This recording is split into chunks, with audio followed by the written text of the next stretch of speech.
여러분 안녕하세요. 쩐옥주부예요. 저는 ETF 장기 투자로 경제적 자유를 꿈꾸는 30대 주부인데요.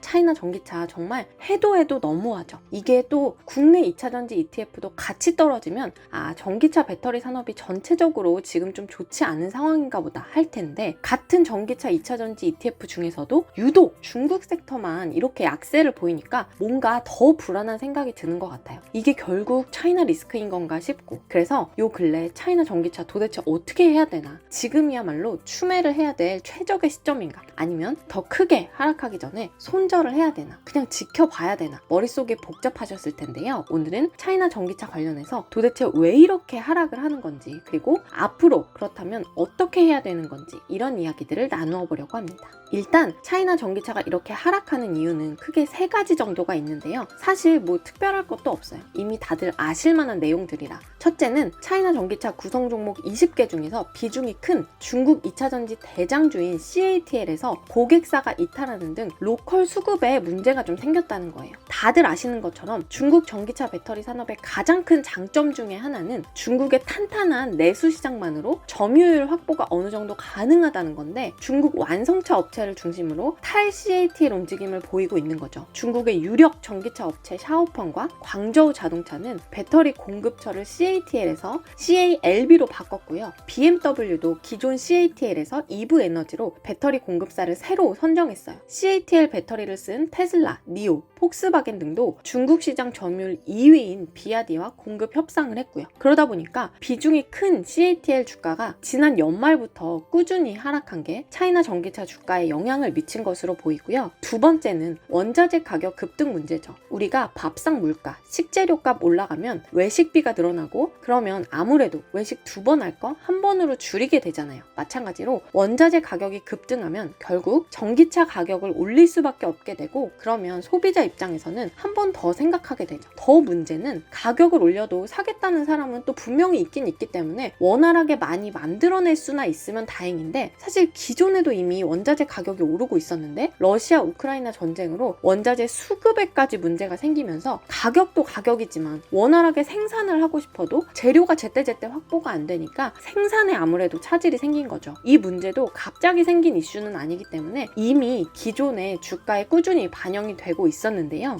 더 큰 문제는 바로 3번째, 중국 주요 지역에 봉쇄, 락다운 조치가 내려진 거죠. 아니, 혼자 거꾸로 하는 것도 정도 것이지 전 세계가 코로나 종식을 대비하고 엔데믹 시대를 맞이할 준비를 하고 있는 시점에 혼자 이제 와서 봉쇄 정책이라니, 참 중국은 중국이다 싶더라고요. 그런데 문제는 이 조치가 전기차 배터리 업체들에 큰 타격을 줬다는 거죠. 가장 먼저 봉쇄된 중국 지린성과 선전시는 글로벌 완성차 업체와 전장 부품 공장이 위치한 지역이고, 지난달 말부터 봉쇄된 중국 최대의 경제도시 상하이는 테슬라 기가팩토리가 있는 곳이에요. 그러다 보니까 이미 테슬라는 상하이 공장 가동을 중단한 상태고, 폭스바겐도 상하이, 지린성, 창춘 공장 문을 닫은 지 몇 주째예요. 게다가 만약에 상하이 봉쇄가 다음 달까지 지속되면 중국 자동차 공장이 전면 셧다운될 거라는 우려도 나오고 있죠. 한마디로 말해서 공장 문 닫는다는 건데, 이것보다 더 큰 리스크와 악재는 없겠죠. 이렇게 굵직한 3가지 하락 원인에 대해서 알아봤는데요. 이런 여파가 이미 수치로 나타나고 있어요. 성장을 거듭하던 세계 최대의 자동차 시장인 중국의 3월 자동차 판매는 1년 전보다 12%나 급감했다고 해요. 이로써 2월에 19% 증가 등 이전 2달 연속 꾸준히 상승세를 보이던 흐름에 제동이 걸린 거죠. 여기까지만 들으시면 어이구, 그럼 이거 당장 손절해야 되는 거 아닌가? 전기차 시대가 온다더니 뭐 스마트폰처럼 세상을 바꾸는 제2의 게임 체인저라더니 전기차 시대가 이대로 멀어져 가는 거 아닌가? 벌써 이렇게 위기가 온 건가? 이런 불안한 마음이 드실 텐데요. 다음 편에서는 그래서 앞으로 중국 전기차 배터리 산업 어떻게 될 것인가, 차이나 전기차에 어떻게 대응해야 할 것인가에 대한 이야기를 다루어 보도록 하겠습니다. 오늘도 여러분들의 현명하고 마음 편한 투자를 응원하고요. 오늘 제 영상이 도움이 되셨다면 구독, 좋아요로 응원 팍팍 부탁드려요. 안녕!